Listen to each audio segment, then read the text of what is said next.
Alright, welcome to the inaugural episode of Gear'dUp. I'm Kristen, aka the One Ring Circus, aka at Queen of the 123. Here with my co-host, we have Maya Rose, aka the Phoenix themselves. And here we go. Let's get geared up. Wanna ride with me, catch a vibe with me, go get out with me, yeah. Shawty, I'm a riding G, I'm a dying piece. To the inaugural episode of Gear'dUp, we are here to discuss all things ring gear, street gear, gear from the past, and quite frankly, on occasion, our personal opinions, because we have them, and I like to feel like a McMahon occasionally and do what I feel like it when I feel like it. And say what we feel like too. Yeah. So welcome to Gear'dUp, and let's just put the pedal to the metal and get right on into this.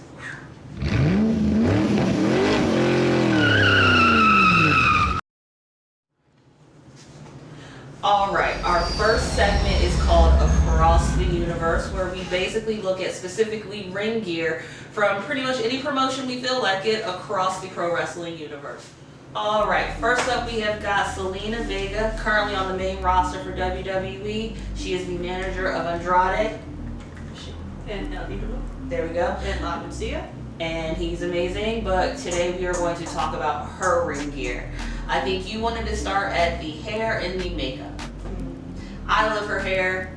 We all know the famous WWE tape-in extension that we can see when they get those close-ups when they're working it in the ring. I'm gonna go and say that is all her hair. That is all natural. That's my guess. That is it. That's my That guess. is her natural hair. She's naturally curly. Yeah, that stuff right there, that's gorgeous. I mean, I don't know what else to say.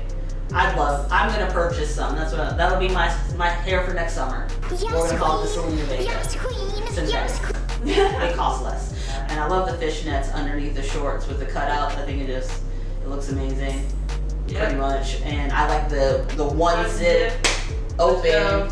Yeah, you know, it's like the one zip birthday suit surprise. Like, I'm a big fan of that. That's pretty awesome. So my gripe with the ring gear is that we don't get to see it enough. Please let her wrestle. She's very good. I want her to wrestle. Alright, next up we got Will Ospreay, the aerial assassin. Yes, honestly, I haven't seen too many of his matches. I've seen some. I plan on watching more. Him versus Kota Ibushi. Watch it. Ooh, seriously? Watch it. Man. From Wrestle Kingdom this year. Alright. Watch it. You want to be amazed? Later. Yeah, that's it. Let's talk about his ring gear though.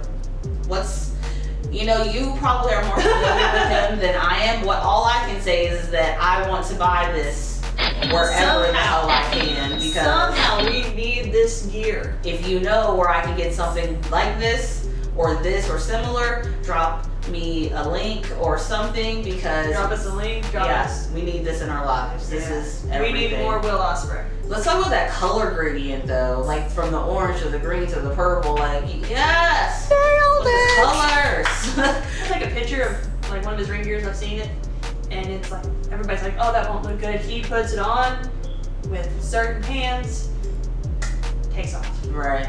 I mean, you can tell how much he really pays attention to like what his ring gear means to like just his image and his gimmick. I mean, just the use of the different fabrics in that one jacket alone. That looks like velvet. This looks like some snake skin. Then we've got like a brocade situation here around the rim. The buttons, like he obviously very much cares about how his ring gear represents him as a wrestler. It really does.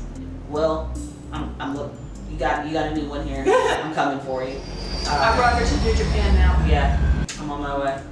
Alright, next up we are going to take a look at the current NXT UK Women's Champion, the one, the only, Miss Toni Storm. About Toni Storm. There's not enough stuff to say about her. She's fantastic in the ring. Yeah. Her ring gear always looks really good, no matter what. I think my favorite is that denim black studded combo that she has. Yes. Like, I love the red and the black, which we're looking at now, but there's a denim black one that for some reason, it's so much fire. Like, I love everything about it. There's one and she dressed like Suzuki from New Japan. I like the backwards hat, like super retro there with the backwards hat. Yeah, there's something about rocking a backwards hat that is super amazing. Case in point. I actually really like the fact that her ring gear matches the title. Like, oh my gosh, I thought that was the only one that was fixing to say that. Tony time. All right, cool. Next up, we are going to take a look at Ollie.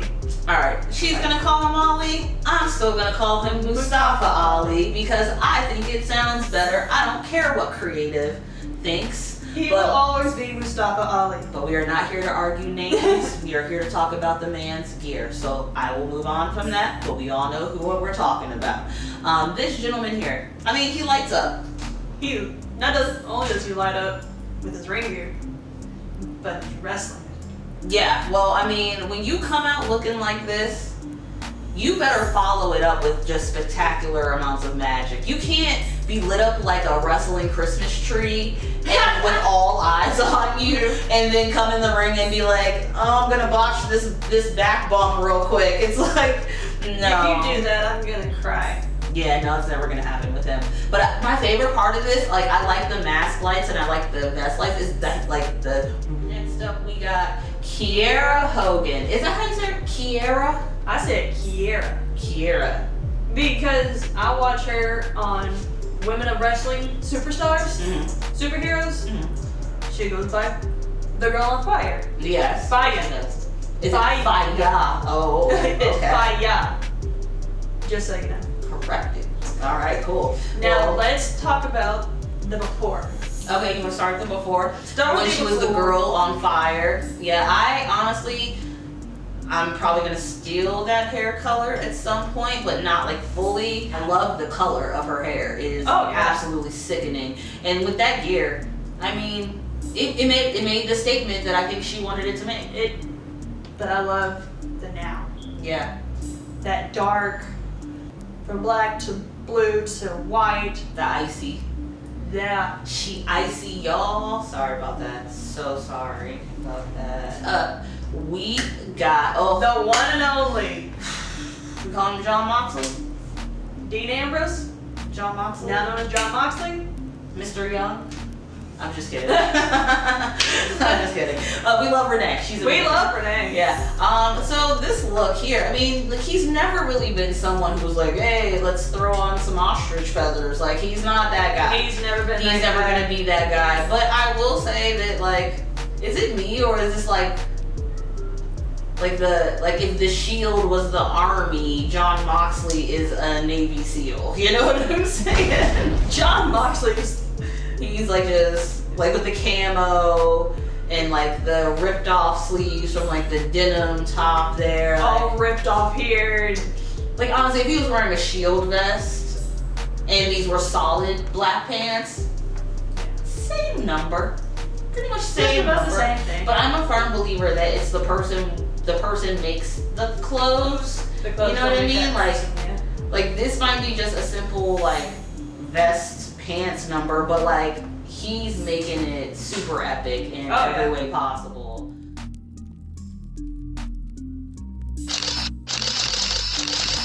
Our next segment is called Doing It for the Gram, because unfortunately we live in a world where everybody's doing it for the gram. So let's get into it.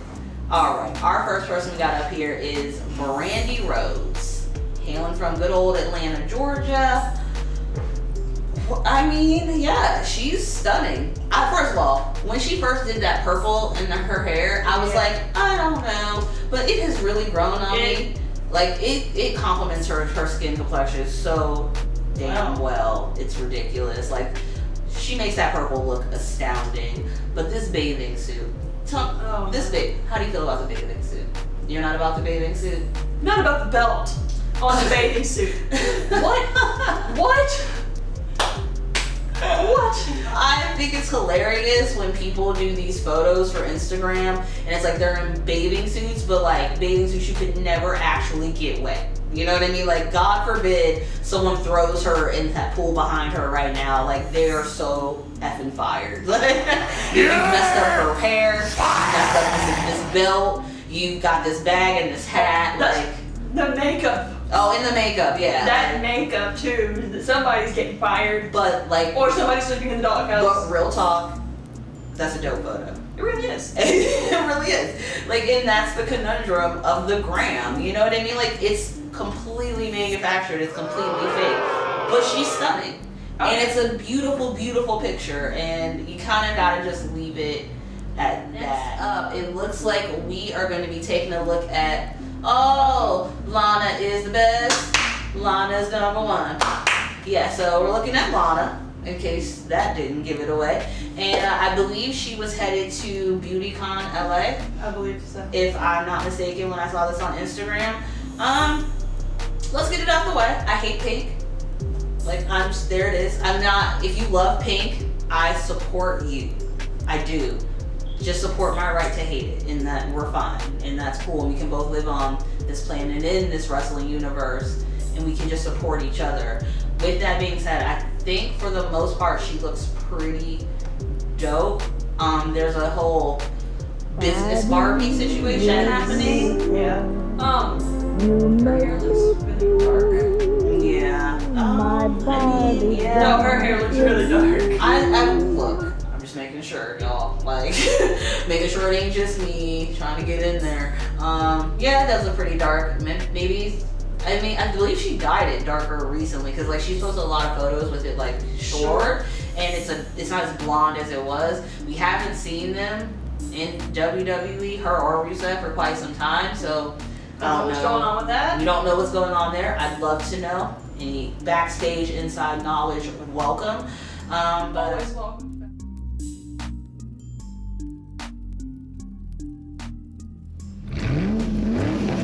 Alright, final segment of, we're calling it The Road in Reverse, because we're going to take a look at gear from the past, or somebody who just had a huge impact on ring gear and what that meant for their character. So where else do we start when talking about the impact that ring gear and looks have on a professional wrestler's career in any other place besides Gorgeous George? Anywhere? You got anyone? No? I think Gorgeous George is what led to Ric Flair. Oh, it was. It was It actually really what led to Rick. Though that road, that's where he got that from. Yeah. A lot of people said that they took a lot of the pizzazz and looks and things from Gorgeous George. I mean, it's impossible not to. So I read on WWE.com, they said that the way he's looked at is that there was sports entertainment before Gorgeous George and there was sports entertainment after Gorgeous George, because he really was the first like 40s 50s era to take his look and let that propel him into stardom. Like, he was just a regular wrestler, like the good old boy, and you know, that was it. He was just like everybody else, and he wanted to break out of the mold, and this is what he came up with. And it changed the game completely. Just completely. See, some facts I learned about him. He was born in 1915. In Nebraska. In Nebraska, yeah. And he So started... shout out to Nebraska for that. For sure. Thank you, Nebraska. I don't know a single thing that is in Nebraska, but thank you. Yeah, He became a pro wrestler because he was living in Nebraska, poor during the Great Depression, and he needed money, so he became a professional wrestler. I would like to point out that this was at a time where like people bought into the characters and gimmicks so much that like they would wait for him after the shows to try to stab him to death for the way that he looked. Like, fast forward to Velveteen Dream. Like, if they were mad about Gorgeous George, like, woo, they are rolling in their graves right now, because like everybody's flamboyant. Like you pointed out, Mr. Flair, you know, Macho Man. A lot of people have that flamboyant situation about them. You can see here in this picture, he's checking himself out, you know, making sure he's got it all together. He's got his girl doing his hair here. I honestly don't know what those sleeves are made of, but Lord help me, they're glorious. Yes. Like, I feel like you could use them as like a life-saving device as well as to be a fashionista. It's pretty epic. Yeah. What would you like to say about this number? Also, I like the way that they kind of have like this androgyny role reverse. Oh yes. Like with her in the button up and the tie, and him in the full queen gear. Yes. Like I wonder if that, like, if they were like, haha, let's do it to him, and that was like full blown planned. I'm assuming it was, but the juxtaposition is epic. Yeah. I really do love it. Anything else you want to say about this outfit? Not this one. All right, so here we got him again, full ruffle. Ruffles. Full ruffle. Ruffles. I believe on that's the sleeves. satin. Yeah, I believe it's satin. I believe that's satin, and I mean he's got those. Yeah, I mean he wasn't playing it safe by any means. So I mean, if you're willing to possibly endure a stabbing for your outfit, it was worth it. That's it. That's all there is to it. So I found this video on YouTube of Gorgeous George's entrance, and I thought that we should maybe watch it just to get a vibe for how his ring gear and his character fuse together as one, and also to check out like the way the crowd responds to it. Oh yeah, that. All right, my so favorite hang tight. We're gonna get that together for you guys, and we're gonna check out. All right, we're gonna check out the video of Gorgeous George. It is his classic ring entrance from 1950. Let's go. Well, good evening, everybody. This is Russ Davis speaking to you from ringside at the International Amphitheater in Chicago. I love this run though. Like I want someone to do this every time. Coast to coast. Yeah, that would be awesome. Der Hans Schnabel. Hans Schnabel is his opponent. Like our Jeffries has a new cutaway here tonight. First of all, Jeffrey's suit. This one is rather an orchid color. Too bad we don't have color TV. Too bad you don't have color Wide red TV. quantities. We do have color TV We now. took care of it. We Standing took here care at of this. attention as if he were getting ready to pipe the Grand Admiral of the fleet aboard. George will be coming in from your right. I love that the other opponents are knowing already, and like literally no one cares. We understand there's something a little special been added tonight. Ooh. Well, there's some of the Andy Frame men who always precede him. Oh, he had to have security. Here it is. I'm so glad I need Gorgeous security. George. Swag. And this is in One of 1950. Woo! Look no it. ostrich Yes. shades of There we go. Sally Yes. Rand. Like a showgirl he is. Ostrich feathers, no less. Ostrich feathers, no less, ladies and gents. Look at that. First of all, do you know how long it took to make that bad boy? The detailing on Aren't we that. done up beautifully? Is he fixing a curl? I think he did. Now look, Thank you, George, Jeffrey. don't be sensitive. Can't have a because the hair out of customers are place. hooting and yelling. Oh, now when you What else gorgeous can you and expect, dear boy? George Wagner. Mm-mm. They're pink and white marabouts here. What on earth they are, I don't know. The note was just handed to me, but the robe is pink. Yeah, Hans, I agree with you, boy. Opponent just standing. I love that he's like, I agree with you guys. You look crazy. And Gordon George is looking at him like, you're a lower. You're lower. As much horsepower I as well. totally need that fan in my life. I don't know for what. I just feel like I need to be like at work and someone gets salty and I need to be like, George Wagner, Gorgeous George. I mean, he's the man, Gorgeous George. We loved him then. We love him now. We'll love him forever. I didn't even do that. That was an accident. But we're going to go with it. Don't sue me. Alright, just wanted to thank everybody for, pretty much hanging out with us, checking out some ring gear. It was epic. I hope to make many more of these, especially with my awesome co-host here, Maya Rose, the Phoenix. And pretty much thanks for helping us here at Gear'dUp, just doing what we enjoy doing. If you come across any crazy gear across the wrestling universe, definitely send it to me, because we might feature them on the show. Or if you're a wrestler yourself and you think your ring gear is super, super awesome, send it to me and we may feature you. Maybe we'll start a category of epic unknowns. Epic unknowns, yeah. So let us know what you think about that down in the comment section below. Keep doing your thing, everybody. Stay geared up.